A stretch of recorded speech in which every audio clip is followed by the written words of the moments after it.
Why don't we start with just a couple minutes, a few minutes of let's start with just breathing meditation to come into the present moment. Gonna settle our minds a bit.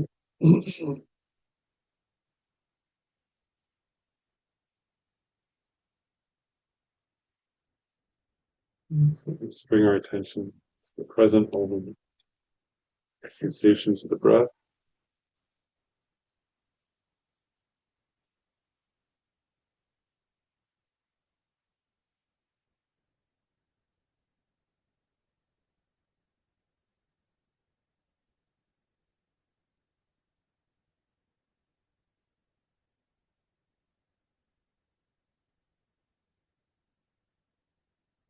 then you're breathing in,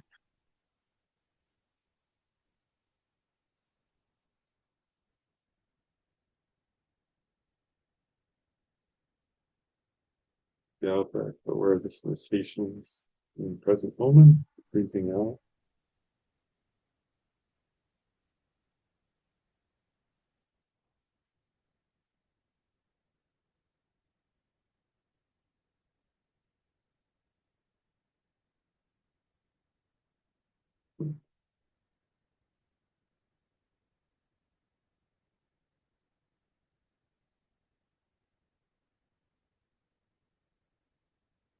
Whatever thoughts or feelings arise, we just notice them and then gently bring our attention back to the breath, not rejecting thoughts or feelings, also not following them, just noticing them.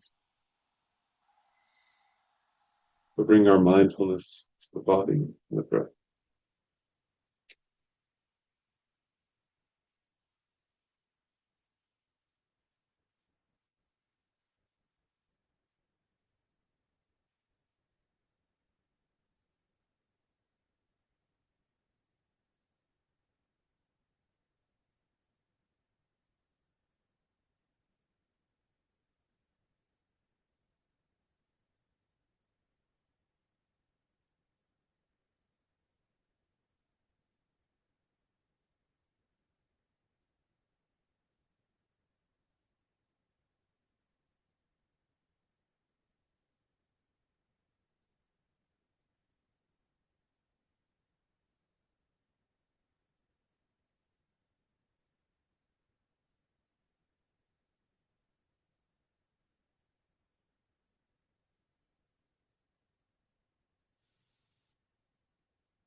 And then while we're still in a meditative moment, we just contemplate together for a couple minutes what Shantideva in his text points out about our existential situation. So he made the point that a human life, a precious human life, with leisures and fortune and endowments, this kind of life we have is very rare and very precious, because with it we can practice the path, but it doesn't last. We don't know how long our life will last. It certainly won't last forever. We don't know how long it'll last.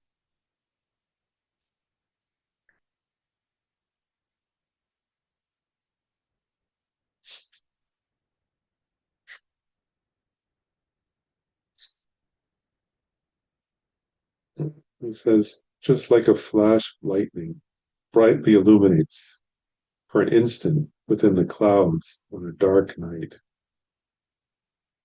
Likewise, in this world, through the might of the Buddha, merit and intelligence occur for once. So, in the midst of darkness, meaning ignorance, right, and mental afflictions, hatred, greed, jealousy, pride, arrogance, whether we look at the external world, at our own mind, he's describing both here, right? The minds of beings in samsara.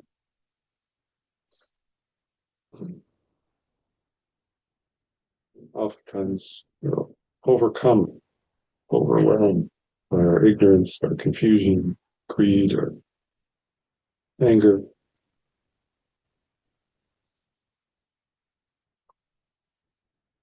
And now, for once, we have this moment where we can ask, well, I have this life. What's best? How should I use it each moment? This moment.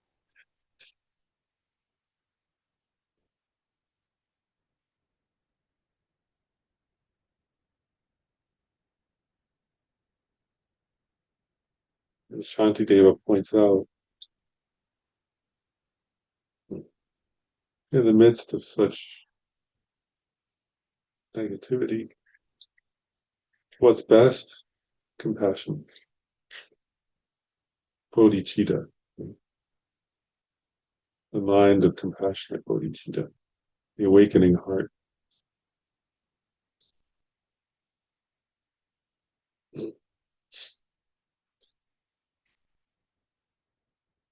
And so the contemplations thing, I am in this, I have this moment.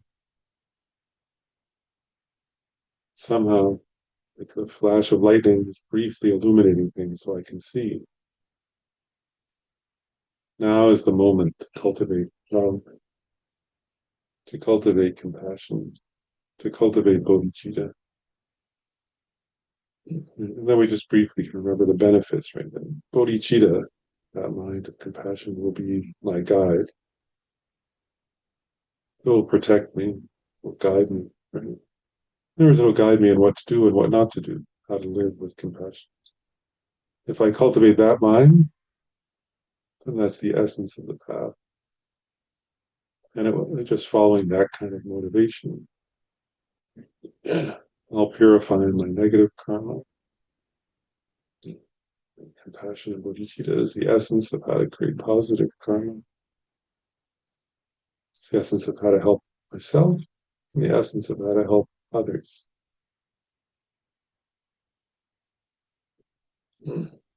So Shantideva is saying, here we just contemplate for a few moments the benefits of bodhicitta and think, yes, I want to dedicate this moment, this day, myself, to compassionate bodhicitta mind, heart.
bodhicitta, just have bodhicitta in your hearts, or then just once I'll recite the verse of the and bodhicitta. We go for refuge until I'm enlightened, to the Buddha, the Dharma, to the Sangha, to the merits of generosity and the other perfections, where to become a Buddha to benefit all sentient beings. We say the Buddha himself, right? Just he started his path by generating compassion and bodhicitta. It's the same. He was the same as us. So now we're generating compassion, bodhicitta. That is the main cause of eventually becoming a Buddha. So, and,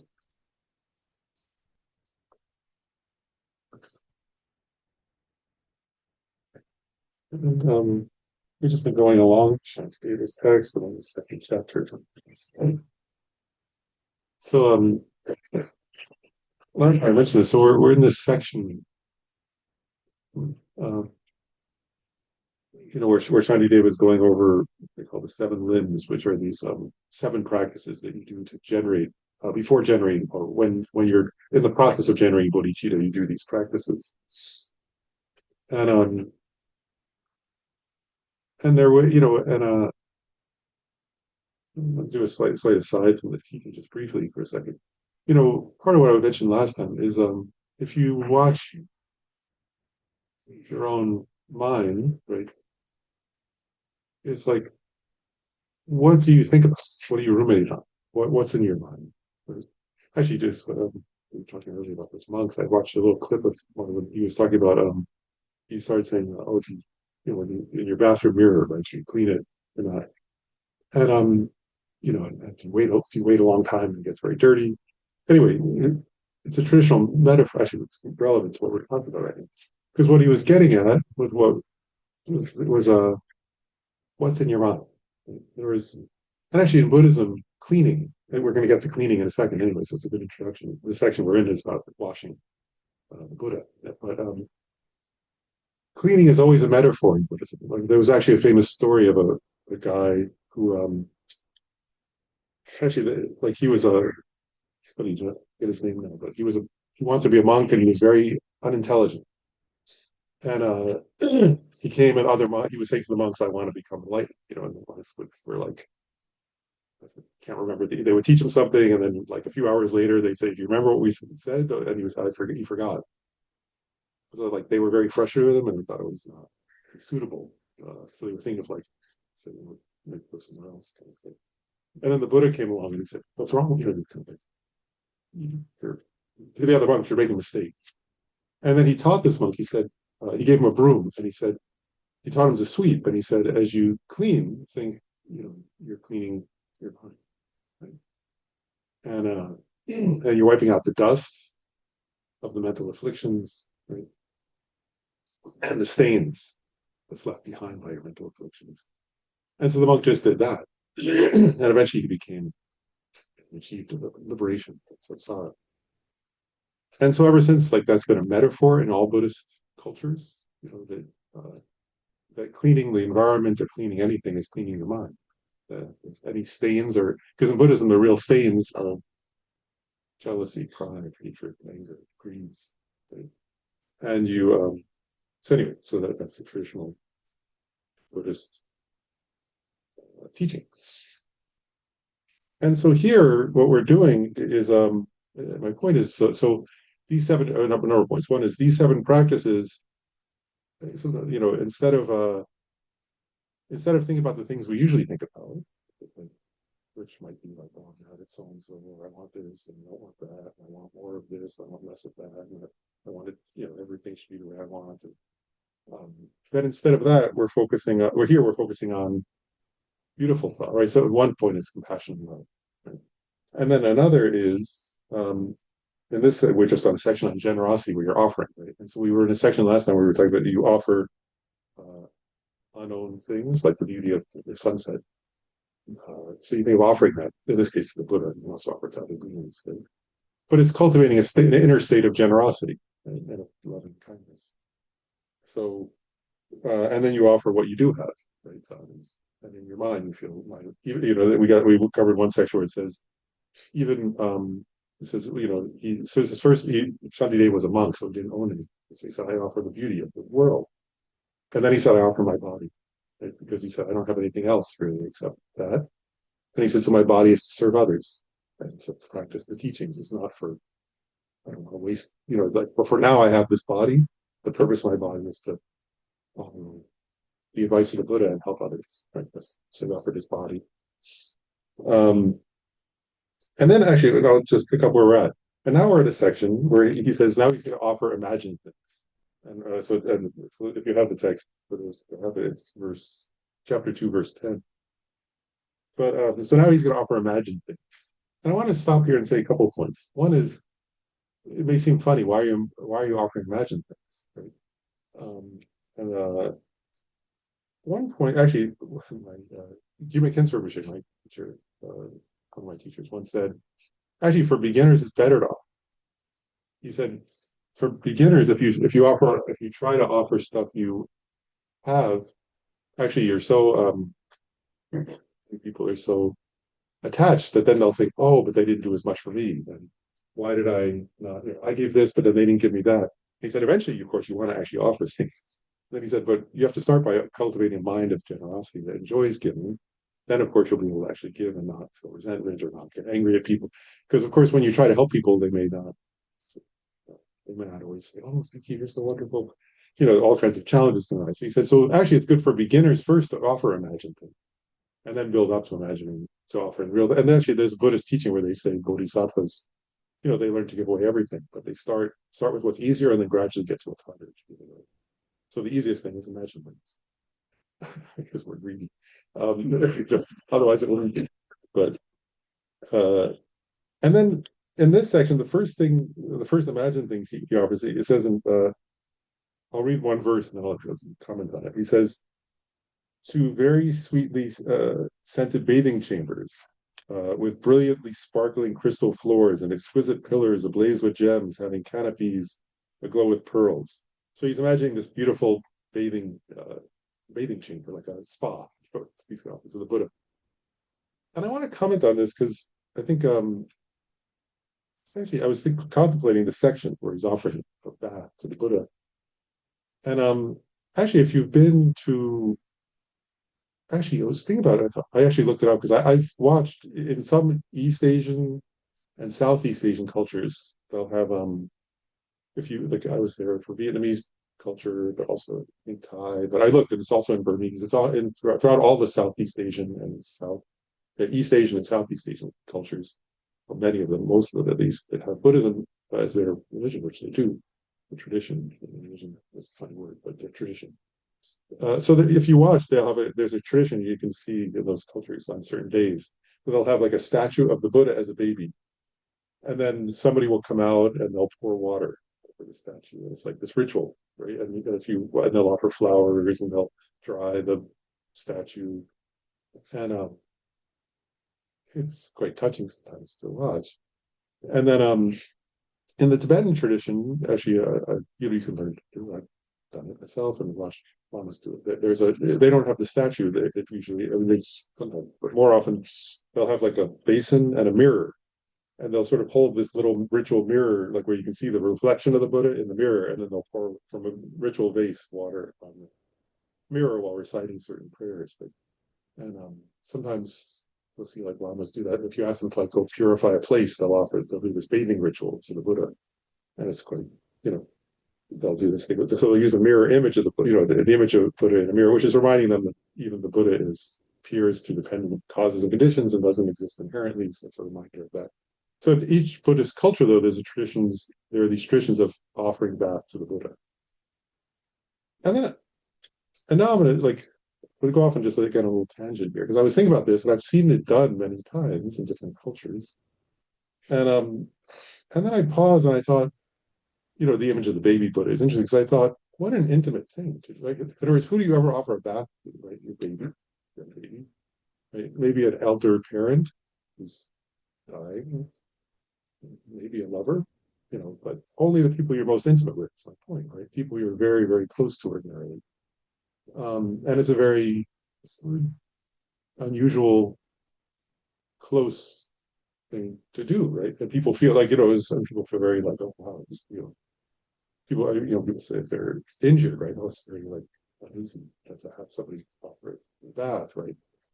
So it's a very intimate action, right? And so what I was thinking about is like in those rituals where it's a baby Buddha, right? It's like you're being the Buddha's parent, right? So one point I wanted to make is it's a ritual that reflects a feeling of closeness and intimacy with the Buddha. And I sort of reflected on it, having grown up in this country, where I thought, oh, I don't think I got that. When I used to watch it, I just thought, oh, like, especially if I saw like Tibetans and they have a pouring and I have a mirror, and I thought, oh, okay, it's some kind of ritual. And I didn't really pause to think, wow, what an intimate, close feeling. And for a Lama who does that regularly, it develops this feeling like it's like you're that close to the Buddha, right? Is the feeling that's cultivated. Or for the family, the ritual, like if you see a group of people doing that, like a Southeast Asian culture, it's a sense of like it's like if you had I don't know, it's like if you had your own baby or your grandchild and you're going there and like, it's like that, right? Like what, or it's like it's that kind of feeling, like the family feeling, right? The family's gathering together with their someone they love. So that's what's behind, I think, or connected to this, right? Because why are you offering a bath? That's part of it, is this sense of closeness. But the other is they often say this in the Buddhist teachings. They say, well, why are they offering a bath to the Buddha? The Buddha uh, knows how to wash himself. But also, right now you're just imagining the Buddha, so imagine Buddha certainly doesn't need a bath. Uh, but what they're saying is the same teaching as the sweeping, right? That I was getting at earlier. It's not to the Buddha to cleanse yourself. And in a sense, what are you really offering? In one sense, it's also your own future Buddhahood, which is covered over by your mental afflictions, your ignorance, your confusion, your greed and fear and all that, right? And so when you offer this bath to the Buddha, it symbolizes purifying your own purifying your own mental afflictions in order to progress, so that you actually can see your own. There's a saying in this is not Tibetan, but there's a saying in Zen Buddhism, seeing your own face, right? Seeing the face of your own mind. In Tibetan Buddhism, they say seeing the nature of your mind, right? But it's covered over by the clouds of your mental affliction. So here you're cleansing the Buddha, and it's a symbolic gesture to purify your own being and your own mind. So here you emanate. They say emanated or kind of imagine, right? And so yeah, so you imagine this uh, a bathing like a spa, right, with sparkling crystal floors and exquisite pillars ablaze with gems, with canopies that glow with pearls. And pearls also are a traditional symbol in Buddhism because they're, if you look at diamonds can be this, but pearls also uh, are a symbol of purification. So sometimes many rituals you'll say I'm offering pearls, and it symbolizes purity. And then it says, I beseech the Tathagatas, meaning right those gods of bliss, the Buddhas, and their children, the Bodhisattvas. So here you're offering not just the Buddha, but also the Bodhisattvas, to come and bathe their bodies abundantly from the many jeweled vases, right? So you're imagining these vases filled with jewels, with water. Filled with water is scented and enticing. And they say it's from Shantideva was Indian, so it had sandalwood, in his mind. Scent. They said scent can include like camphor and sandalwood, but whichever scents you like, of course, are fine. Um, then it says to the accompaniment of, and this verse says song and music, but a commentary said it should say also dance. Uh, so you're imagining, what do you imagine? You're imagining the most beautiful spa experience. I should say. It's kind of fun. Um, and with song, music, and so on, right? And so that's the first part of the ritual is you're offering this uh, bath right, with comfortable, soothing waters. Imagine like what's it like those, natural springs kind of thing where the water comes out of the ground warm and so on, like that. And people travel far for that. So here you're thinking, oh, I offer that to the place. And then you say, and then the next verse, let me dry their bodies with incomparable cloths, clean and well anointed with scent, and may I present them with fragrant, well dyed garments. Right? So again, I just want to pause here, because I think, it just occurred to me. No, I'm it's my own reflection that, oh, nobody I've ever. I mean, I've seen this ritual, I've heard commentaries on it, but I think if you grow up in the Tibetan or East Asian Chinese or Vietnamese, or they may not. It's so natural. I mean, it's part of their own culture. But if you, I didn't grow up in that culture, so I had to pause and think about it. It's like, oh wow, like you're offering clothing. You're clothing them. You're drying their body. Again, what an intimate, close feeling, and that's and I'll say that too. Like even like actually, you know, if you that is the feeling is like on the one hand, the Buddha is the Buddha here is an external being. You think of the Buddha, historical Buddhas, but you're also thinking of your own potential future Buddha. And the idea is to feel a sense of closeness, right? And uh, it's often struck me like that that is the feeling. It's like if you talk like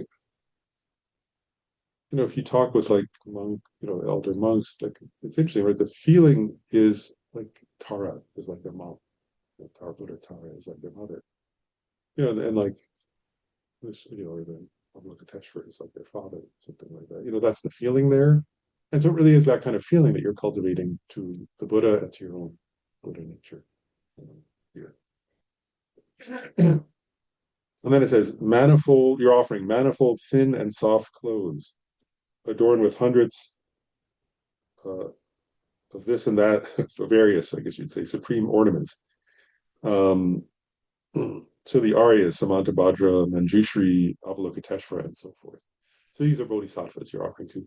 And then the commentary makes a point, which I'll just mention, which is, it's mentioning celestial bodhisattvas, and then it talks about thin, soft clothes. So it makes a point, which is very Buddhist here, which is if you're offering to Shakyamuni Buddha or to the other, like they call them Nirmanakaya Buddhas, a Nirmanakaya Buddha is in the form of a monk. So to them, you offer monks and nuns robes, right? The various traditional robes of a monk and a nun. And you don't offer other things to them because they wouldn't find that suitable. But then there are what they call Sambhogakaya Buddhas. Sambhogakaya means like the enjoyment body. And that's actually many of the art here is depicted. Like Tara here is depicted as a Sambhogakaya form. So it means she's wearing, like you can see, she's wearing necklace and bracelets and anklets and a crown and these kind of celestial garments made of like silken kind of clothes. And so it's saying when you offer to those kind of forms of the Buddha, then you don't have to offer monks robes. You can offer beautiful ornaments and gorgeous scarves and that sort of whatever. And, yeah, there's a white tar back there, right? She's wearing a crown and many colored clothes. That white tar.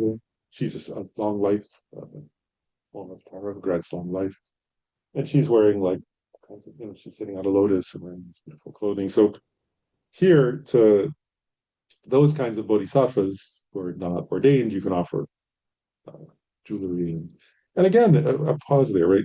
Like I was thinking about that, like our culture is different than this culture. That's all. Like so, like the most beautiful ornaments, like like I was thinking that like when somebody falls in love, right? They offer a necklace. Falling in love with this person, I want to give them a ring or a necklace or something, earrings, right? And it's a symbol of falling in love with something. You're feeling very head over heels, maybe, or something like that, right? And actually, there's a famous like Lama Tsongkhapa, right? Who's picked in the Sedra there, right? After he achieved a certain level of enlightenment, right? He went to Lhasa in Tibet, and there was a statue of the Buddha in the Nirmanakaya form, in the monks' robes form. And Tsongkhapa fell in love with the Buddha. That's right. So he made ornaments for a Sambhogakaya form, a crown and a necklace, and he said, now the Buddha is here, because Shakyamuni Buddha, of course, passed away, right?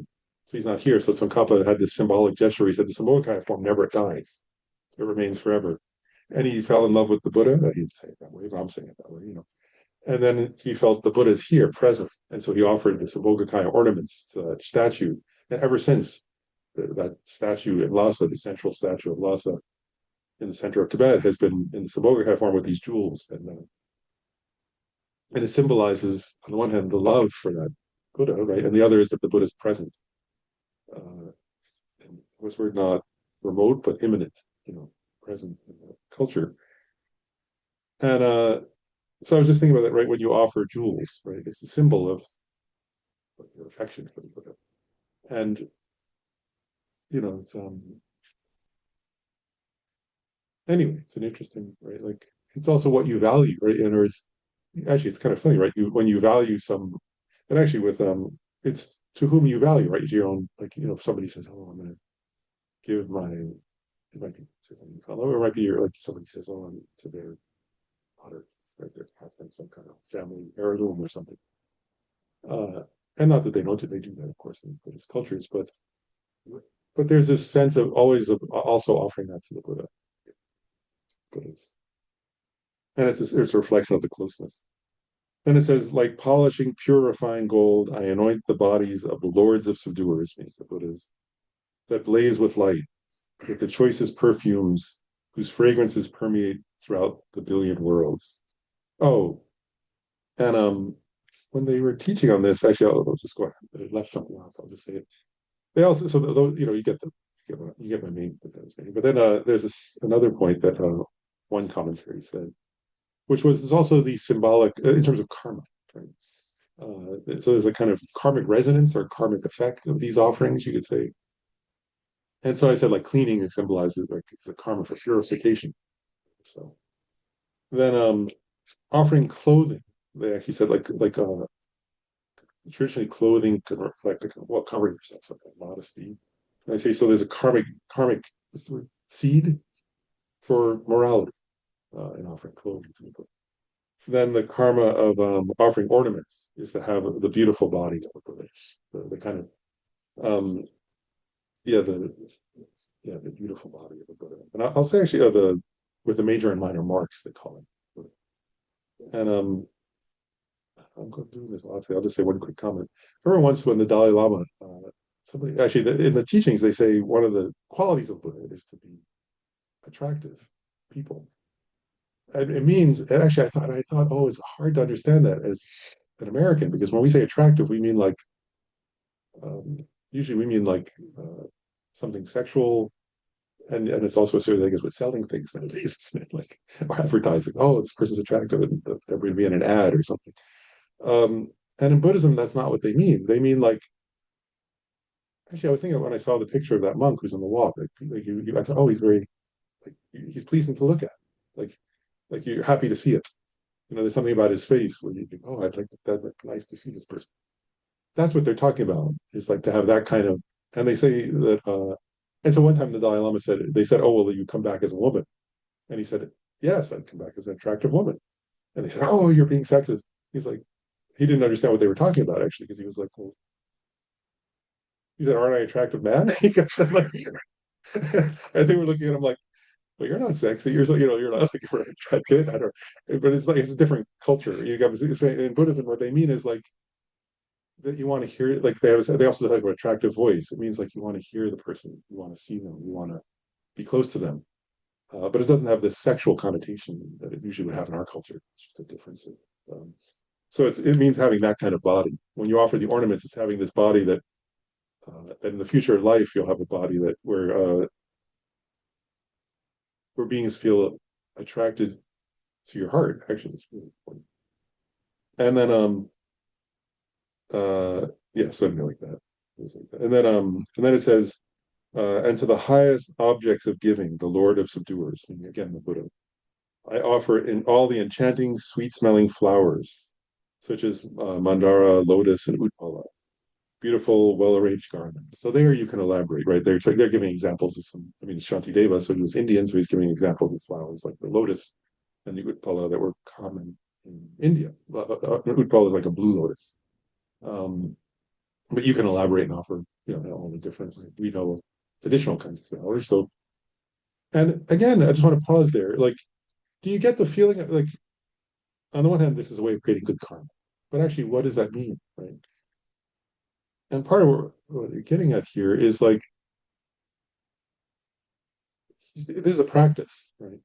And again, I was saying this last time. Like sometimes we think of like puja, Buddhists do pujas, right? In Tibetan Buddhists, they do rituals, practices, and I think actually people misunderstand what they are sometimes. Like they think it's like a ritual, like a I don't know.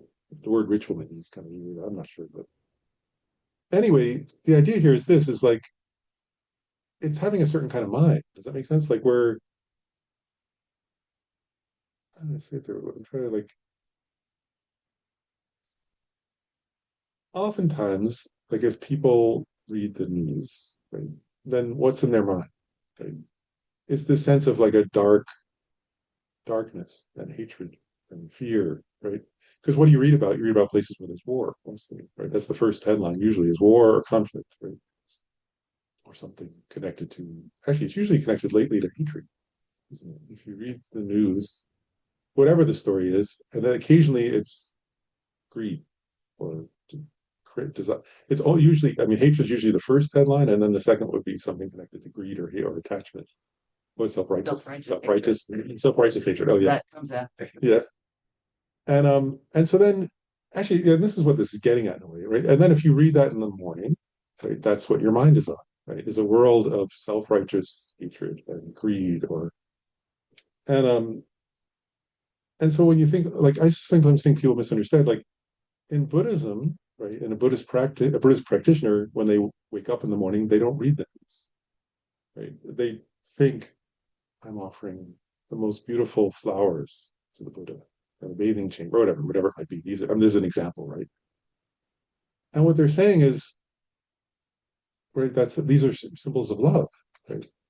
And so what you're doing is you're feeling like rather than thinking of like guns and like it's a mental image, right? There's not if I read the news, there's not literally somebody with guns pointing at two sides like that. Like I'm not in the middle of a war zone when I'm reading that, but that's the mental image I have, right? Is that oh this country has these planes and they're going to drop bombs, and this country has the missiles and we're going to whatever, and then that's the mental image of my mind. You know what I'm saying? I don't literally have a missile in my house, but that's the mental image. Right? So here you're substituting that for the mental image is lotus cloud, and it doesn't mean you're pretending that's all that exists. It's saying that's why we started with what Shantideva said, right? Your life is precious, and the most precious thing you have is this moment, your life. And you're going to die, and you don't know when. So what do you want to fill your mind with? And yes, you have. I mean, if you're going to think about people who are at war, or hating each other, you can have compassion for them. But if you read the news first thing in the morning and then you're focused on that, that's you're not developing compassion for them. You're developing kind of fear and agitation, right? So here, what it's saying is, Buddhist rituals like this that and this isn't a ritual; it's Shantideva's poem, but it became the basis for rituals in Tibetan Buddhism and other cultures. But those rituals aren't just rituals. What they're saying is, when I wake up in the morning, what I want to fill my mind with is my love for the Buddha. And why do I love the Buddha? Because the Buddha loves all beings, right? And because I want to be like a Buddha and love all beings and have compassion for all beings. And so you think about making these offerings, and that's your starting point, right?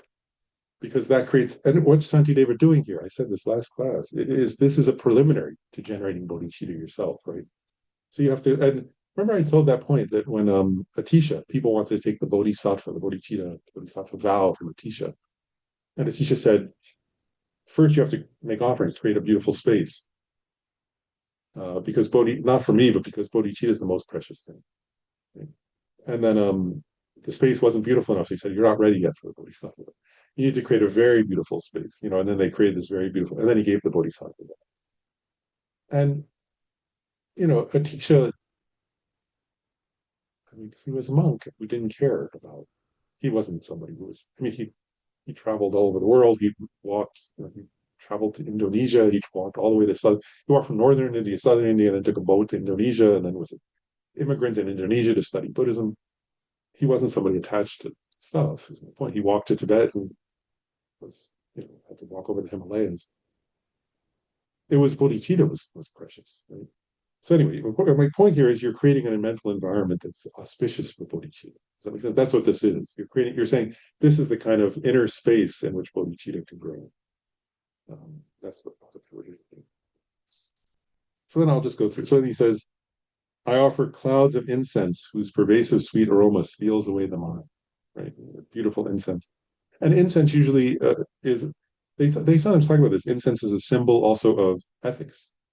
And they say like they sometimes use that method, like I mean, a metaphor in Buddhism. There's a it's almost like the bad smell of immorality, and then the beautiful scent of ethics. It's a traditional uh, metaphor. Or it's not just a metaphor, actually. I think you can actually, if you think about that, you can actually sense it sometimes. The beautiful scent of morality. If you meet somebody who's truly moral, you get that feeling, and then you start to notice that there's something like that. I think you told a story about uh, your teacher, River Rinpoche, about that. You want to remember? Which one? How about the scent? That he had a scent of River Rinpoche? He did, yeah, it was true. Yeah, yeah, I think it's true. Yeah, it's true. Yeah, there are a few monks I've known where it's like, oh wow, there's some kind of quality of it's like that, coming to. And then he says, and I offer to them the delicacies of the gods with a variety of foods and drinks too. So the most wonderful foods you're offering and drinks, right? And again, by the way, an offering food is a karmic thing of offer. Well, actually, food sustains life, right? So the idea is that it's one idea is that offering food has a karmic result of long life, abundance, and also of a strong mind, so of meditation, strong meditative concentration. But you also get the feeling, you're right. You're offering what you would offer to somebody. Right? If you again, I said earlier, if you invited your most beloved family over, you'd offer them something to eat, drink, right? It's like that. Um, and then I also offer them jeweled lamps arranged on golden lotus buds. So that kind of light. And of course, offering lights to the Buddha, which is a traditional offering. Most altars, lights, candles, or butter lamps, and that symbolizes usually wisdom, right? It's a karmic result, like illumination. So it's a result. The result of that is wisdom. And then it says, upon the ground anointed with incense, I scatter loose, pleasing flowers. So flowers on the ground. Um, to those who have a nature of compassion, I offer inestimable palaces resounding with melodious praises. And it said, and the commentary said the melodious praises are sung by goddesses. Um, you can include gods if you want. I think it doesn't matter. But beautified by and blazing with hanging ornaments and gems of pearls that adorn the infinite space. So this is what you're visualizing, of course. And again, I don't know, I'm going to share one more personal reflection. Like this is what you're visualizing, right? You're offering. And like I said before, Shantideva himself, actually Shantideva, after he taught this, right? He was a monk at Nalanda Monastery who lived in a little monk cell. After he taught this, he became a homeless wanderer in India.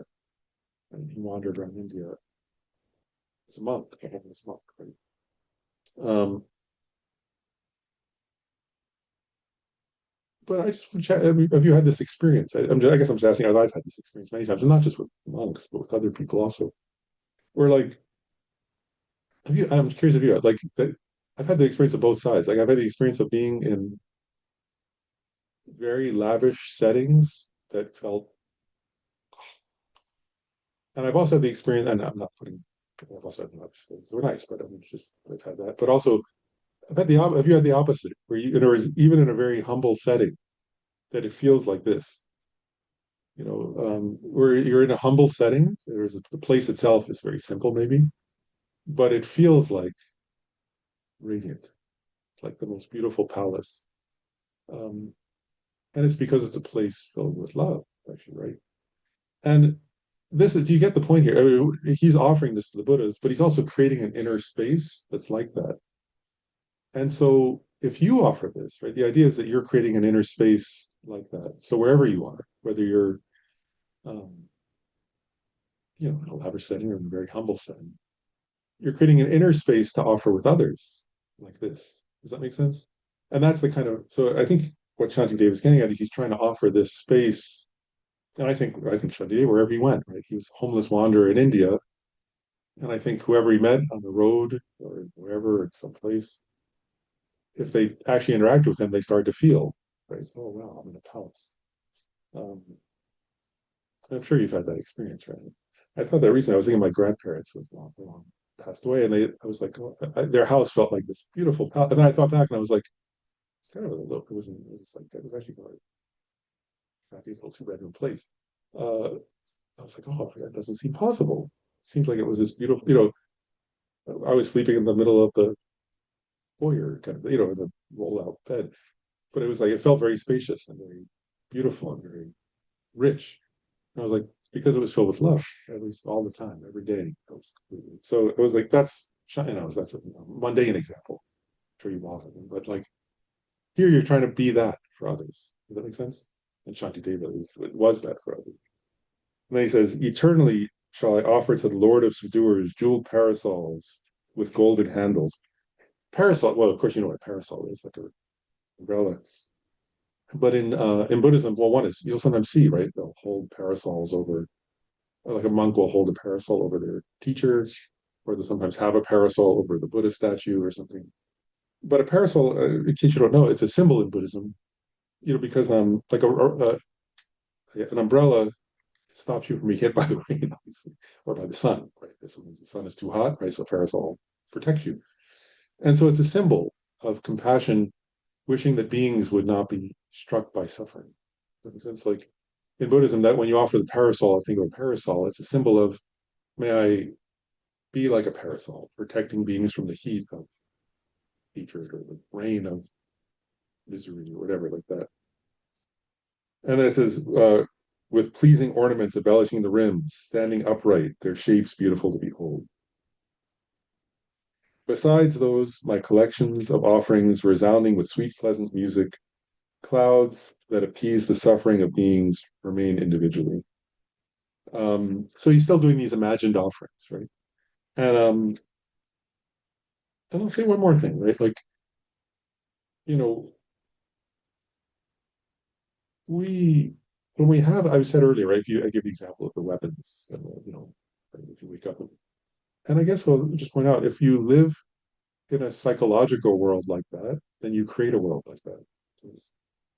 And if you live in a world, and actually, he's just describing a world. What's the world like when you're in love? And of course, I don't mean in love romantically here. You can't include that. But I'm mainly talking about like this is in love with all beings. Actually, Shantideva was in love with everybody. Right? That was one thing mentioned Rinpoche. That was what he said. He said he was somebody who would actualize bodhicitta, and then he once said that he said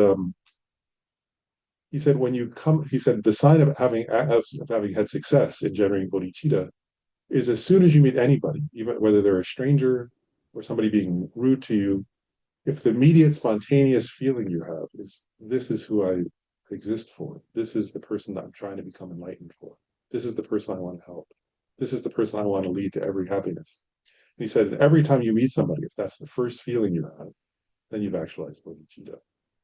Um, and so, that's so there's different, your inner state is how you co-create an outer world, right? And so this is what the inner world is like of a bodhisattva, right? They're walking around creating, right? And it doesn't have, literally, they don't necessarily literally have lotuses everywhere, but it's like that. You know what I mean? Like that you're creating an inner world like that. So then it says, may a rain of flowers descend continuously upon the Dharma jewels and upon the reliquaries and holy images. You know, so there it's saying like and actually in some Buddhist sutras they describe scenes where this happens, but actually you're imagining like like a rain of flowers falling on these and jewels falling down and so on, like just like. And actually, I just want to pause there. Two points I want to make. One is um, actually if I've tried. I mean, I've been doing this practice thing, so it's fun.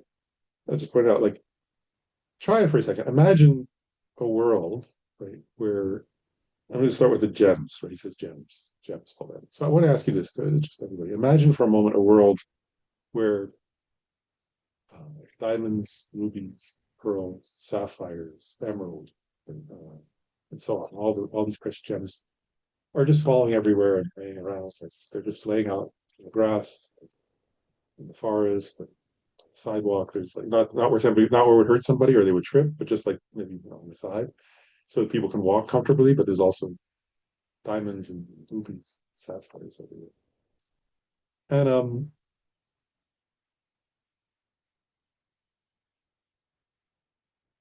And notice what comes up. That's what he's describing, right? So notice what comes up. And it was funny for one day I mean, I've read these kind of verses many times in Buddhism, and then I thought, okay, I want to imagine that here in the Washington area. I'll imagine here, right? And I was going, and I was like, I was actually having to stop myself because I was like, well, of course, it was like, well, people start knocking each other over. Get out of my way. Oh, it's my diamond. No, it's not.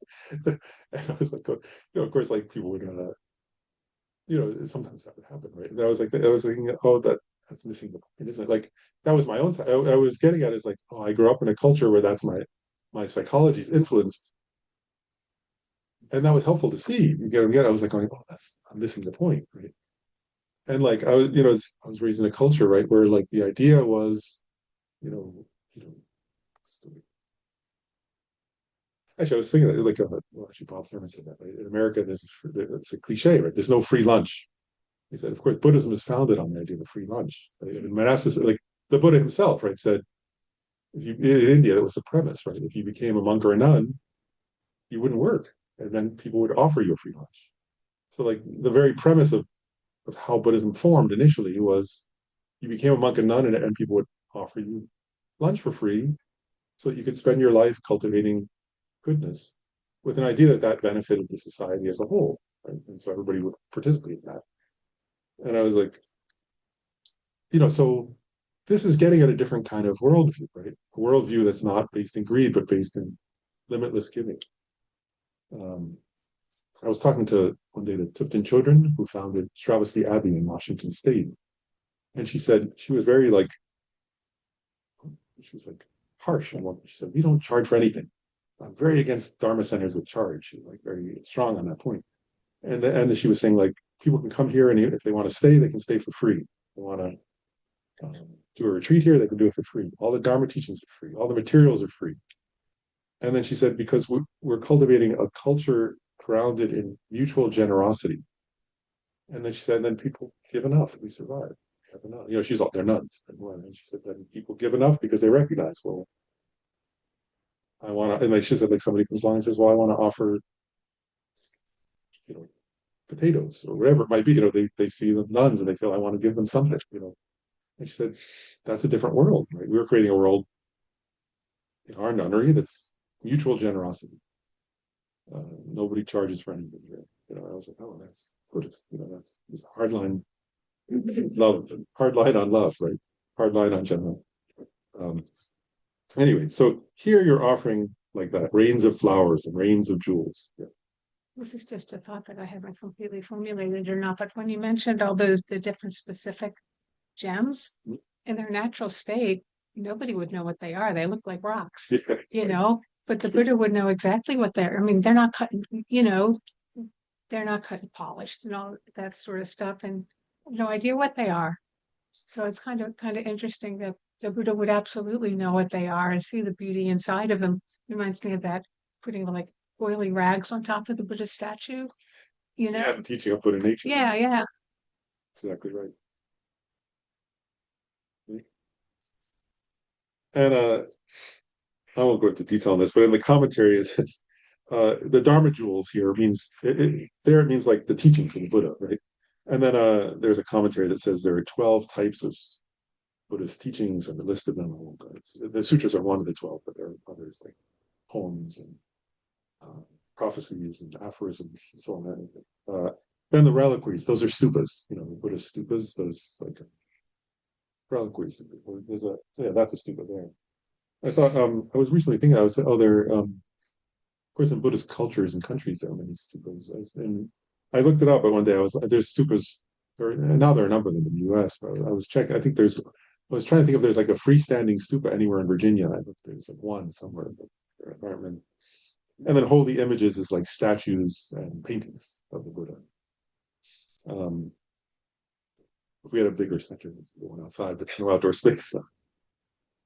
Okay, so those are imagined, and those are the imagined offerings that Shantideva does. But of course, I was there and say, you can do any imagined offerings you want, right? Whatever you value, whatever you want to offer, and you can offer it, and that's good. And you get the feeling now of how to do that. I hope. I mean, Shantideva gives an example of imagined offerings that then you can elaborate on it. And the feeling would be right, like that you get the idea. And then there's one verse, verse 22. I'll do this verse and then I'll pause and see if there are questions. Which are called. This is called unexcelled or unsurpassable offering. And I'll read the verse and then I'll explain a little. It says, "In the same way as Manjushri and so forth have made offerings to the victors, similarly do I bestow gifts upon the Tathagatas, the protectors, as well as their children, the Bodhisattvas." And it says Manjughosha and so forth. Usually the other, I mean, there can be all the different bodhisattvas, but Samantabhadra is usually mentioned. He's a famous bodhisattva. And the image of this isn't a traditional, it's in the sutras actually. It's a traditional image that Shantideva is referencing that you're familiar with. And again, you're getting at the psychology of the being, right? And imagine, again, I just want to say, because like I'm going to describe what's described imagery of the sutra, but it's getting at a certain kind of mind. So listen to it with that in mind. Samantabhadra was a bodhisattva, right? And his part of it, I mean, this beautiful prayer called the prayer of Samantabhadra, and part of that prayer has this in it, which is he emanates out from himself limitless bodies, offering beings whatever they need. And then from each of those bodies, more limitless bodies emanate out, offering beings whatever. And then from those limitless bodies, each one emanates another more limitless bodies, offering beings whatever they need. And they offer the most unexcelled, beautiful things to the Buddhas, to the Bodhisattvas, and to all sentient beings. So the entire universe is beautiful, like that, and it fills all of space. That's that's an image of the unsurpassed offering of Samantabhadra. And so here Shantideva is saying, like Manjushri and Samantabhadra, I do like that. I offer like that. And so one point is that's a visualization you do, right? But do you get the feeling behind it, right? Like who is that? Like who's like that? How's that feel? And I want to draw a distinction here just for a second because it's something Shantideva mentioned earlier. Like I gave the example of my grandparents' house, right, which was filled with apartment children. But this is much more. That they would love people, they love their family, and that was beautiful and wonderful. But this is something much more, right? Because Samantabhadra is doing that towards the people who hate him. He's doing that towards people who hate Buddhists. He's doing that to, he was celestial, but he's doing that to people who hate everybody like him, right? So that's a completely different kind of love, right? That Shantideva had, and that's Samantabhadra and Manjushri had, right? Manjughosha. Like, so they're having a love that includes everybody. That's what the limitlessness, right? These limitless bodies going everywhere in every direction, and offering to everybody, and and that's why earlier I gave this example, right? It's like when we invite the Buddha, it'd be like inviting your family. But the difference is sometimes if it's just your family, right? Then you say, well, then somebody hurt my family, I hate. Right? This is different. You get the point here? So when he says the unsurpassed offering, part of why it's unsurpassed is it's limitless, right? Samantabhadra's imagery is limitless. But also it's unsurpassed because, there's a funny story where somebody said they were offering incense to the Buddha, and then this person had to put it, there was a Buddhist who had a Buddha statue they were very attached to. It's funny, it was a fun metaphor, but the story was that they created like a cone and they would light the incense so that all the incense would only go to the nose of their Buddha statue.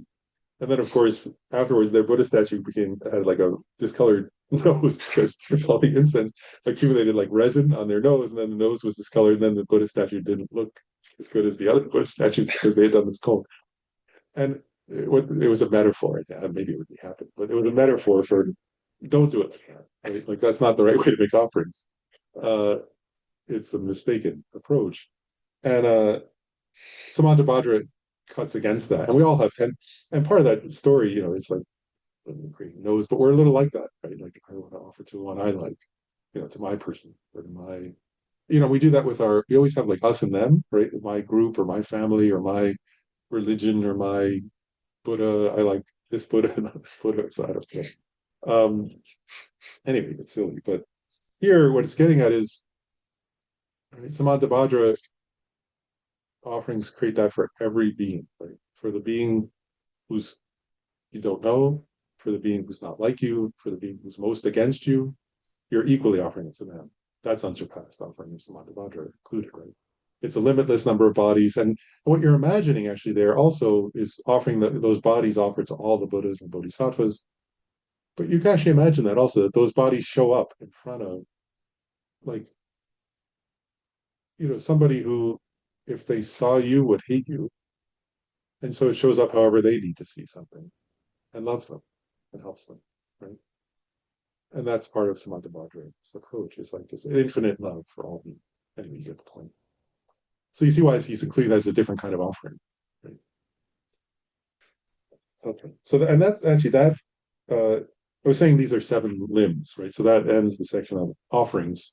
And it's and Shantideva, that was his poetic expression of offering and the kind of world he's creating in his inner world that then he's still creating for us, centuries later. I'll pause and just see, does anybody have questions before I go? Then there's the next section, which we can start on a little bit. But any questions or comments about the offering section before I go on? So the next section is praise or prostration. Anybody online? Okay. So the next session, starting in verse 23, is actually first 23 is verbal praise, like verbal prostration, and then the other verses are physical prostration. Um, so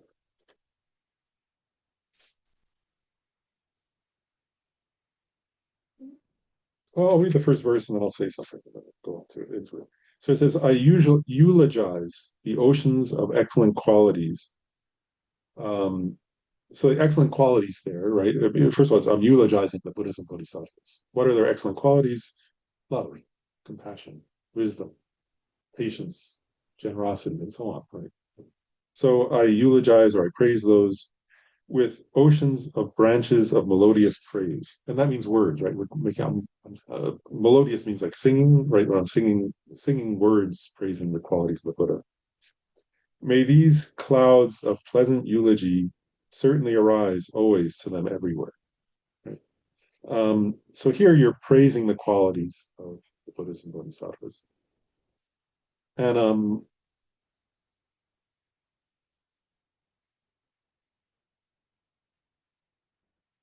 so I'll make a couple points. Like, again, this is the psychology, this is the mind you're cultivating, this is the creating the field or the quality, the inner space that's cultivated that allows for bodhicitta. And so why are you praising the Buddhas? And one point, of course, in Buddhism, it's always emphasized, is even beginning Buddhists, much less a Buddha, but even beginning Buddha, like they're supposed to, one of the practices is to give up on attachment to praise and dislike and blame. So is even a beginning Buddhist is trying not to be caught up in wanting to famous and have people like you or all that. So why do Buddhists certainly don't care if you praise them? And actually, so that's not the point here. But the point is this is like, what's praiseworthy? What is, and what do you pay attention to? Right? What you praise is what you pay attention to. Right? And I just want to make a few points that I think are beautiful related to this one verse, right? So one is you're praising what's truly excellent. Right? And what people praise is what they try to become. Isn't it? Like and what a like So here you're mainly praising the Buddhas and Bodhisattvas, right? So, and you're thinking of their wonderful qualities, their love, their compassion, and and in doing that, you're doing another thing. One is you're bringing your attention to those qualities, right? Which is a good thing to pay attention to. Of course, what you praise, you should want to become, right? Like, so if you're praising love, you want to be a little more loving. If you're praising compassion, that's because you want to be more compassionate. Praising wisdom is because you'd like to be wise, right? Um, and you're noting that's what's praiseworthy, right? And in the world, all different kinds of things are praised, right? And so you're saying, what I praise is this. I praise wisdom. And I often thought this myself, like, um, wisdom is an interesting one, isn't it? Because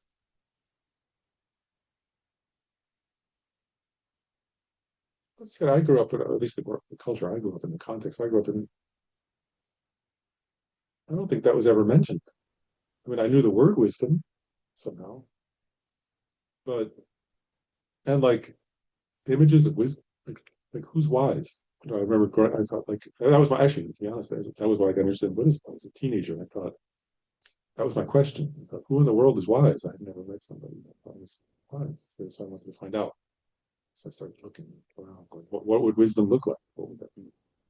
Um, you know, so here you're praising the wisdom, you're praising the love, you're praising the compassion of the Buddha, um, and saying, and may that always be praised. And I want to make this is not what Shantideva is saying. I just want to make a side point. Um, one of the Bodhisattva vows is to praise what's actually praiseworthy.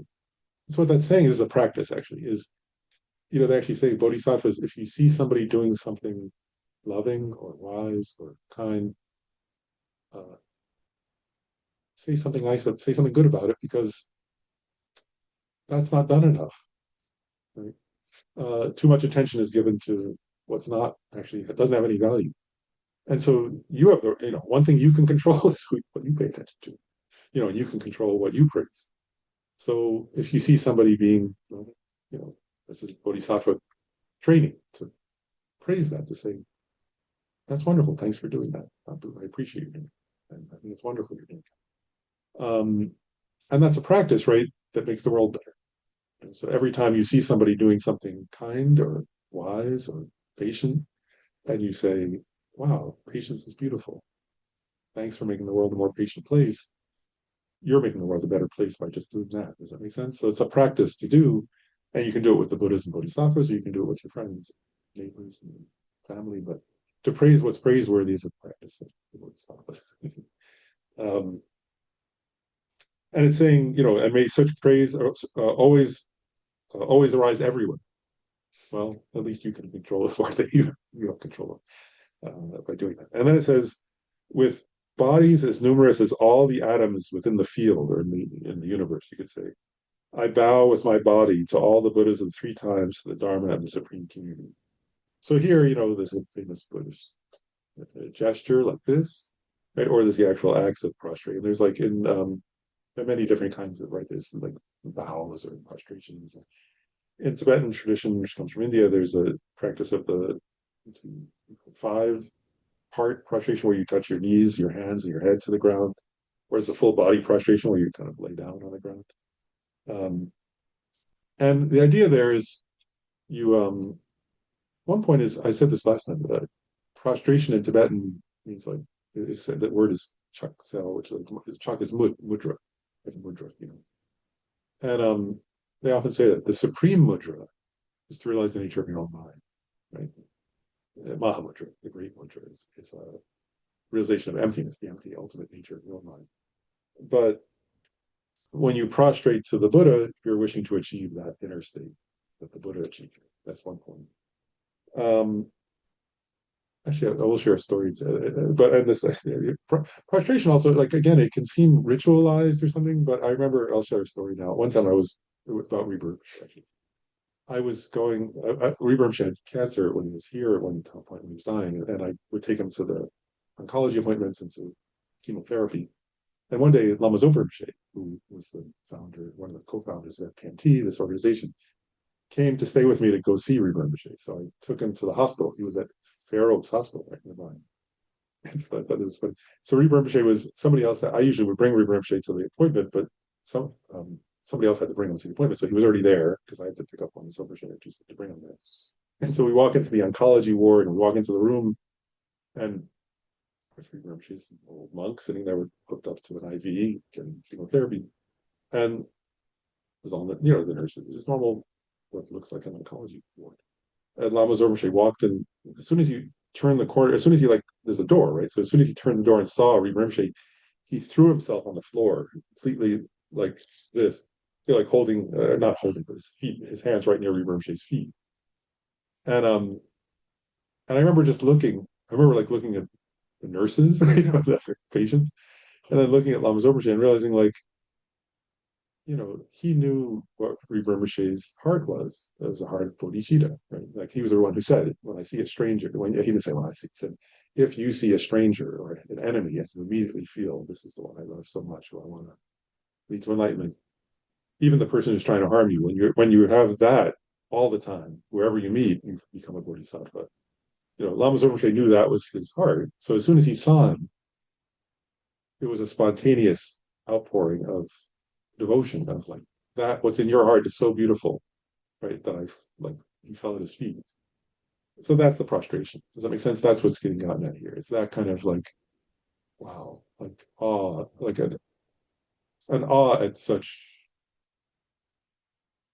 beauty, and so where it says with bodies as numerous as the atoms of the, and so and that this is, by the way, a visual, this is a traditional visualization, right? That you imagine every atom prostrate. You imagine your bodies on every atom prostrating.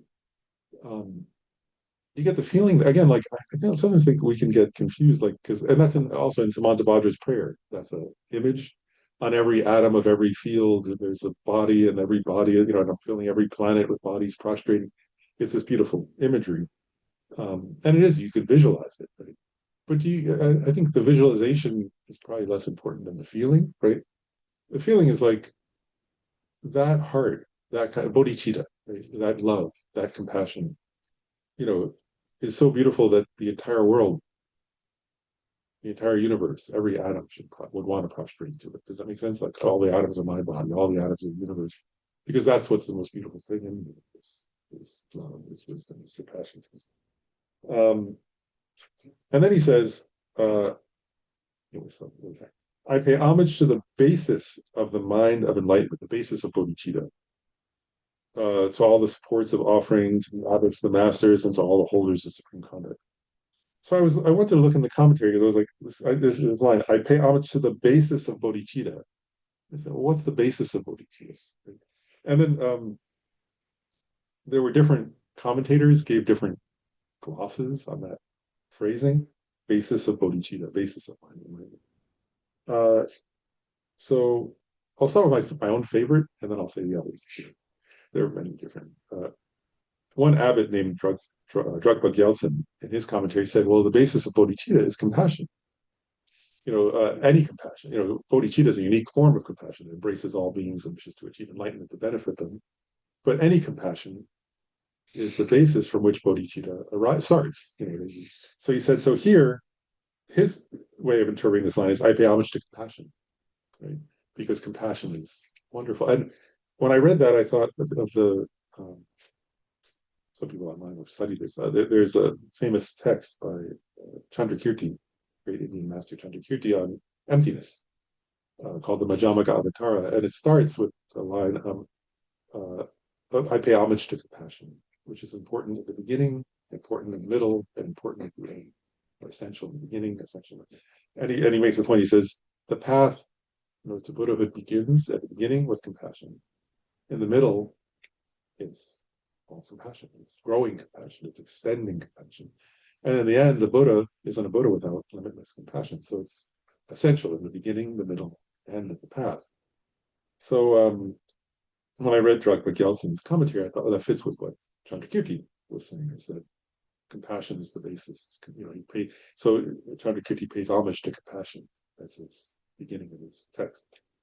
And then Gyaltsabje, in his commentary, elaborates more. He wouldn't disagree with compassion, but he says, he says, there are many examples of what you can mean by the basis of bodhicitta, the basis. And he says one point is it's a place where someone generated bodhicitta, right? It could be the place, that place becomes sacred in a sense. Another is it could be the teachings, like the scriptures, the teachings that teach how to develop compassion, bodhicitta. So he says you could pay homage to those because those are what he's getting at is there are many causes and conditions. And what he's really getting at here is there are many causes and conditions that have to come together for bodhicitta to arise, right? One is compassion in the heart of a person. Another is the teachings on how do you develop bodhicitta, right? You don't just doesn't just happen. You have to practice it. So you need the teachings. The other is a place. You have to have a place to be to practice bodhicitta. It could be anywhere, but you can't practice it nowhere. You have to be somewhere. Then he says another way of viewing this one I think is also quite beautiful. But he makes the point. He says the basis of bodhicitta. Actually, this one might be also a favorite. I don't know. He says is suffering beings, right? Because he says, so I pay homage to suffering because there is no compassion without noticing the beings who are suffering. And he says, so actually, and he says all the Buddhas, and actually this is an important teaching in a way, is that, a bodhisattva is only a bodhisattva in dependence upon others for whom they have compassion. A Buddha is only a Buddha because they have compassion for others, right? So the others are important. And so he's saying, so actually, all beings, in a sense, you're paying in that sense. Who am I paying homage to here? All beings, because they're precious and they suffer. The beings who are suffering are suffering. They're not enlightened, they're suffering. And so I pay homage to them because they're the basis for bodhicitta. They're the basis for love. That's quite beautiful to this. And then he says it could also be and then also sometimes people take the bodhisattva vow in front of the statue of the Buddha or a stupa. So he says it could also be that, a place, a sacred space in which one practices. So where it says, I pay homage to the basis of the mind of enlightenment, it's kind of funny. Then you say, well, it's compassion in your own heart. It's all being, it's the places. And so I pay homage to everything in that sense. That's, you could say that one actually, because any place where a bodhisattva has been is a place of bodhicitta. All beings are the objects of bodhicitta, compassion. So paying homage to all that, but that's quite nice. So the supports of offering, and then it says to the abbots, the masters. There, the commentary said, abbots are like monastic abbots, right? And then masters are those who bestow vows. So like the Bodhisattva vow, for example, or the monastic vows, and so on. And then the holders of supreme conduct. Those are one commentary said the adepts. It means those who are progressing on the path. So I pay homage to them. And it could be any of the paths to enlightenment. So I pay homage to such beings. And then the next verse, maybe one or two more verses and then stop, is refuge. And I don't know if John Yucky's on there, but he had asked, is there a verse about refuge? So this is an actual verse. So it says, until the essence of enlightenment, I go for refuge to the Buddhas. Likewise, I go for refuge to the Dharma and to the assembly of bodhisattvas. And I don't know whether maybe I'll go into this. So refuge, right? I mean, refuge is a very, very extensive subject, actually. That's how much go into it now, but one point is like refuge is sometimes said to be, it's one of the two, actually in Buddhism they say there are two ways a person can be Buddhist. They can say they're Buddhist, can sort of assert that they're Buddhist. One is by way of view. So if you have the view of Buddhism, then you're Buddhist. So if you recognize, for example, that all compounded phenomena are impermanent, right? That all things that arise, or everything that compounded means arose from causes and conditions. If something arose from causes and conditions, it's impermanent. And so there are other, the four seals. All things are without intrinsic existence. All beings are without intrinsic existence self. Right. So self it does exist, but it doesn't exist inherently. It's dependently arisen. Another one is nirvana is peace. Right. So an understanding of the nature of nirvana. that Nirvana is possible, and so on. So anyway, I'm not going to do one way of asserting Buddhism is asserting one has the few of the four seals. The other way is taking refuge in the three jewels.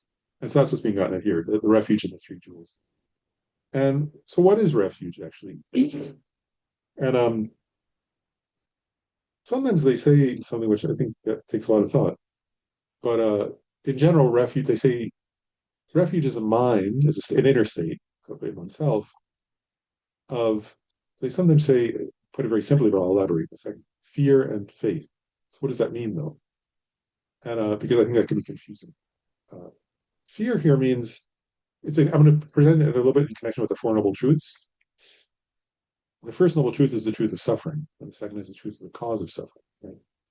So here, what it means is you have some understanding, some level, any level of understanding, that you yourself and others suffer,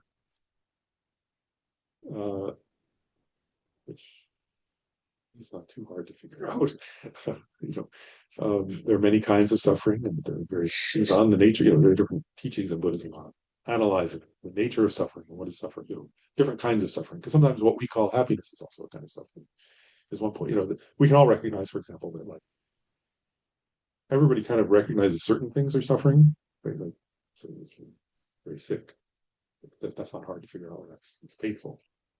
Then there are other kinds of suffering that are more subtle, like that are still suffering. And one example is if somebody's like very attached. Actually, I mean, if you're very attached to something and then you get it, you think you're happy, but Buddhism says actually that's kind of like a kind of suffering because you're trapped in a state of craving for something. And there's a kind of excitement that comes when you get what you're craving, but of course, then what happens? You either get frustrated because it's not quite as good as you want it to be, or more, or you want another, or whatever. So it's a cycle that's not ultimately satisfying. So that's a different kind of stuff. It's a subtler kind of suffering. So anyway, for refuge, you have to understand you have to at least understand some level of suffering, right?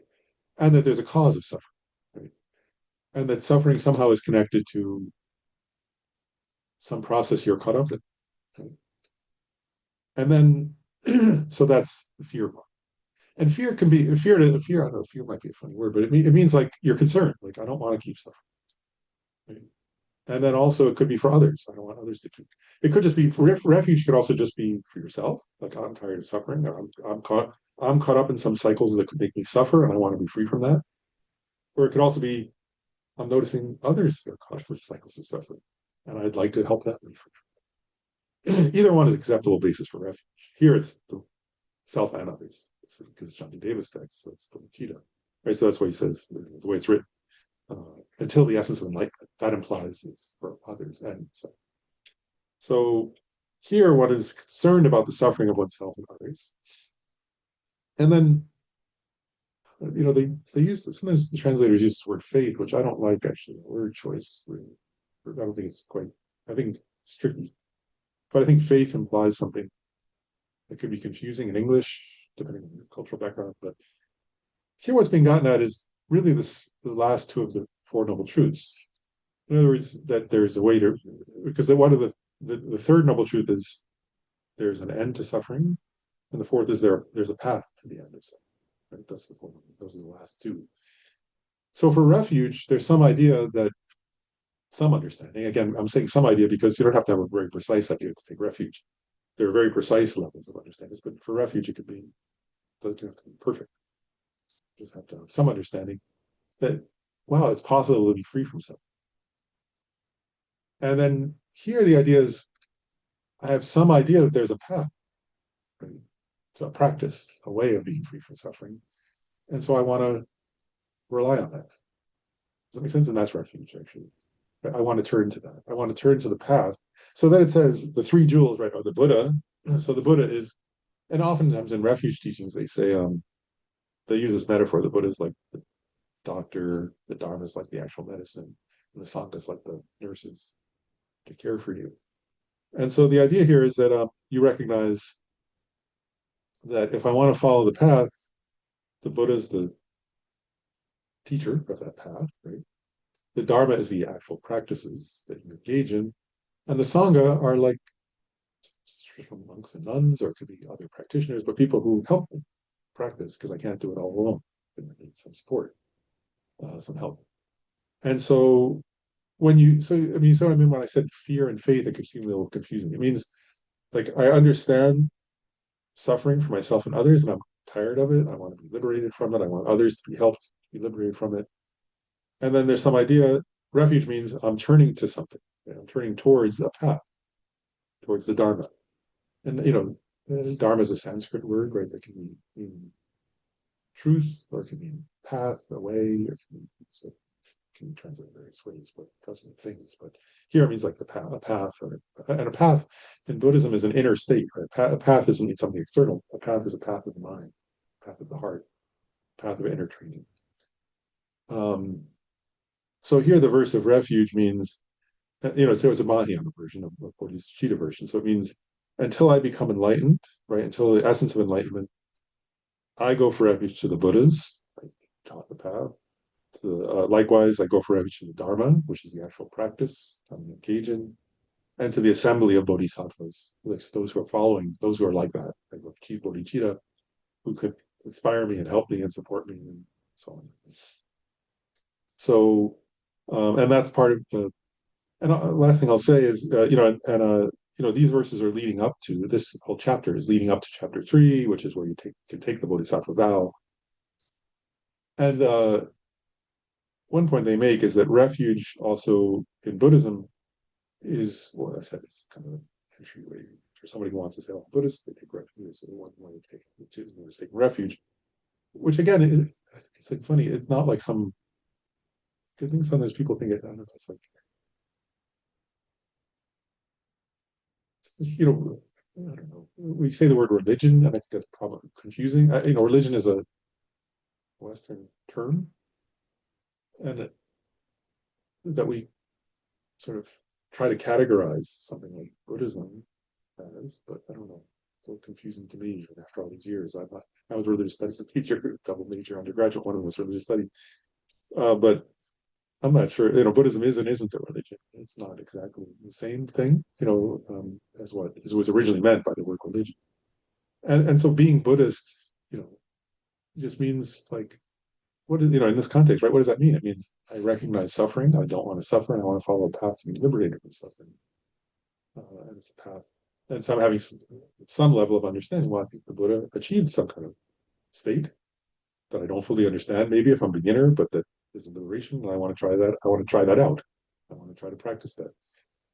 So that's what's being gotten at here, right? And that's a prerequisite. The point here is that they say that's a prerequisite for taking the Bodhisattva vow. Actually, it's kind of funny if you say, well, why would it be prerequisite? Well, the Bodhisattva vow is the wish to become a Buddhist. So, so if you don't have some idea that, so of course, it's not a prerequisite in the sense of like any university, they're going to kick you out because it's a prerequisite. It's a prerequisite because like if you don't have appreciation for what a Buddha is, then why would you want to become? You can't say I want to become a Buddha, but I don't think Buddhahood's good, but I want to become a Buddha. It doesn't have any meaning, right? So here, when they say it's a prerequisite, what they mean is that and in other words, and if you say I want to practice the Bodhisattva path, that is the time. So it's a prerequisite in the sense that how would you can't generate bodhicitta, this kind of mind, saying, well, I don't want to practice the Dharma. So in other words, by definition, it's a prerequisite in the sense that you have to have some appreciation for what Buddha is and what Dharma is and what Sangha is, because otherwise the Bodhisattva vow, the vow, and which is the vow to benefit all beings in that way, right? By striving to enlightenment for their welfare. You wouldn't know what's enlightenment, right? In other words, you have to. So in that sense, it's a prerequisite seems like a funny word, doesn't it? It's a required thing. It's like it's a required thing, or else you can't do the next thing. It's like it's like a baby can't run before it can walk. It's like that. Like that's not you don't say it's a prerequisite. Like, you don't say to the baby, you have to walk first before you can run. Like that's a prerequisite. But it's just what's weird, it's a physiological necessity or something. Yeah, it's like that. So I guess we should stop there. We went over a little bit. So we'll stop at that verse and pick up next time. We should do the dedication of merit. So the supreme jewel, bodhicitta, for it has not arisen, may it arise and grow. For it has arisen, may it not decrease, but increase more and more. In the snowy mountain paradise, you, the source of good and happiness, all powerful Chenrezig Tenzin Gyatso, please remain until samsara edge. I dedicate all these merits, which are merely labeled, to the empty from their own side, so that the I, who is merely labeled, to the empty from its own side, may achieve Buddha's enlightenment, which is merely labeled, to the empty from its own side, or lead all sentient beings, who are merely labeled, to the empty from their own side, to the state of enlightenment as quickly as possible. In particular, from these verses, may, studying these together, may we all, practice like Shantideva, and together, sort of like do the practice of Bodhisattva, right? Creating a world around us of beauty that comes from love and compassion. And, yeah, like that. Thanks, everybody. Thanks, Lauren. Thank you, Lauren.